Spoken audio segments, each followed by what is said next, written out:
समझ नहीं आ रहा अपने सैलरी इंक्रीमेंट का क्या करूं। बेटा इतना क्या सोच रहा है? अपने म्यूचुअल फंड्स के एसआईपी का टॉपअप करा ले। This is the right time. क्या? समझ में नहीं आया। बेटा इतना क्या सोच रहा है? अपने म्यूचुअल फंड्स का एसआईपी टॉपअप करा ले। This is the right time. अब समझा।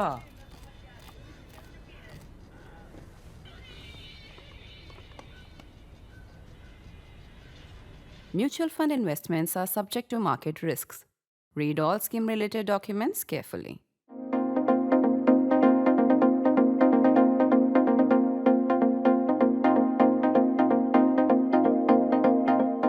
Given how imaginative and colorful headlines on our Hindi TV news channels tend to be, I am surprised nobody has as yet described South Africa's thrashing of India as Bonne ka Badla or the revenge of the dwarf. At this point of human evolution, even the use of this somewhat sanitized dwarf in English is frightfully incorrect, politically and morally. Bona is the way more offensive and rude Hindi or Punjabi pejorative for a short person. This is exactly the description our fast bowling great Jasprit Bumrah had for South African captain Themba Bavuma, who towers over a brilliantly improved South African team at all of 5 feet 4 inches. 5 feet 4 inches. This was in the context of a consultation with wicketkeeper and stand-in captain Rishabh Pant on whether to refer a rejected LBW appeal to DRS or not. Pant said, "Ye short bhi to hai," which means he's also quite short. So think about it. Follow the ball's trajectory. Would it have hit the stumps or not? That was the implication. Legitimate discussion.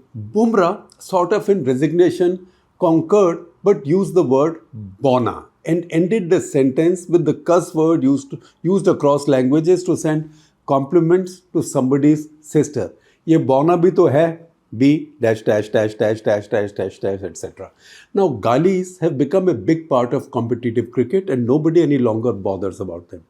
Women's cricket has also caught up with men on this. To use bona, however, along with the more familiar B word, when you know the combination of a stump microphone and social media will leave you no place to hide in spite of sanitized fixed commentary, was a mindless thing to do. Bavuma is a giant of the game. His 5 foot 4 inch frame doesn't define his cricketing stature, just as exactly this height did not do for Sunil Gavaskar or an inch more for Sachin Tendulkar or one less 5 foot 3 for Gundappa Vishwanath. He is also a little master like each one of them, given the South African context, because South African context is also deeply political and significant. He is the first black captain in a nation still nursing withering racial divides, messing up all its favorite sports, from rugby to cricket. Bavuma responded by standing tall on a minefield in Kolkata at Eden Gardens in South Africa's second innings in the first test to score 55, the highest score for either side in that test. It set up his team's victory in that first test.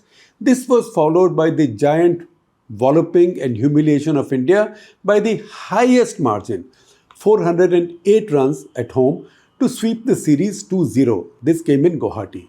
The Bona, if so, had his revenge or badla. That's why I said Bonne ka badla. As South Africa wrapped up the first test in merely its 8th session, we saw Bumrah walk with his arm round Bavuma and speaking sort of warmly. If you could read faces and lips, there was a word of congratulation, well done, good victory, and likely contrition. I'm sorry, I shouldn't have said what I said. The South Africans, however, had been awakened.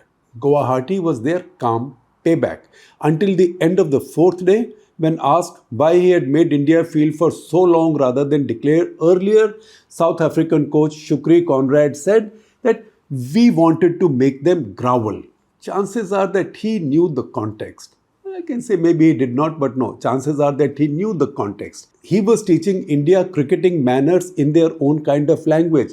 Low blow for low blow, tit for tat. The grovel context goes back to 1976, when the West Indies arrived in England and the host captain Tony Greig boasted pre-series that he intended to make the West Indies grovel. Nobody missed the racism, even more so as Tony Greig was South African born, and this was the peak of the apartheid era. It angered and united the West Indies to hand England a 3-0 blackwash at home. It helped, of course, that this was one of those all-time great West Indies teams with Clive Lloyd, Gordon Greenwich, Vivian Richards, Michael Holding, Andy Roberts, Van Burn, Holder, and more. At the Guwahati post-match presser, Bavuma was asked about the grovel comment. He said the coach was nearly 60 and will think about his words. He also said, and I quote, "But in this series, certain guys," he means Indian guys, "certain Indian guys have also crossed the line." Bavuma is no stranger to being mocked. Internet quickly pulled out a 2023 quote from him in which he said, and I quote from him, "I've been called lots of names in my life. Some names hurt, but the name I've been called most in my life is Temba. My grandmother named me Temba because it means hope. Hope for our community, hope for our country." These words, however, either the Bona with B comment or making India grovel, do not define the series. The two cricketing nations have had an incredibly good relationship, and you will soon see many South Africans prospering in the coming season of IPL, as they have done since the IPL started in 2008. For years, AB de Villiers has been the darling of Indian crowds. I was at Delhi's Firozshah Kotla when India defeated South Africa in the fourth test in the 2015 series. The biggest cheer from the crowd came not for the Indian captain, not for Virat Kohli, not for any Indian star, but for ABD. The whole crowd was standing up and shouting, ABD. ABD. So South Africa has been a popular team in India. The teams and cricket boards, the Indian and South African teams and cricket boards will ensure the relations remain calm and mutually beneficial. If these words don't define the series, what defines the series then? The series defining fact is the catastrophic decline of Indian red ball cricket when a visiting team comes at home and, in this case, makes a clean sweep, just as New Zealand had done last year. Indian Gen Z and even the millennials have no recollection of Indian Test cricket being in groveling dumps. In 88 home tests between 2008 and 2025, India won a stupendous 59. This took India to World Test Championship final twice and kept it at the top of the test rankings for long in the Shastri Dravid era. If they were not one, they were number two. In these 17 years, India has lost just 10 tests at home. Just 10. Half of these in the last two home series, in the last 12 months, last two home series against New Zealand and South Africa respectively. Of the rest, otherwise, out of 83 tests, India had only lost 5 at home and won 57.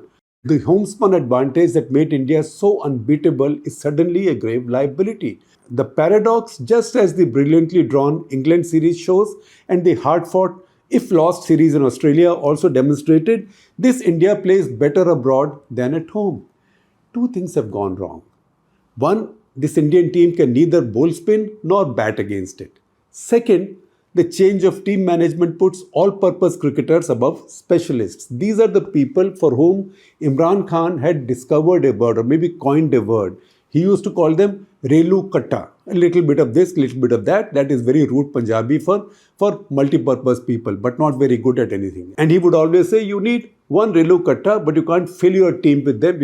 If you fill your team with them, defeat is guaranteed. Since 2001, India's formula at home has been simple.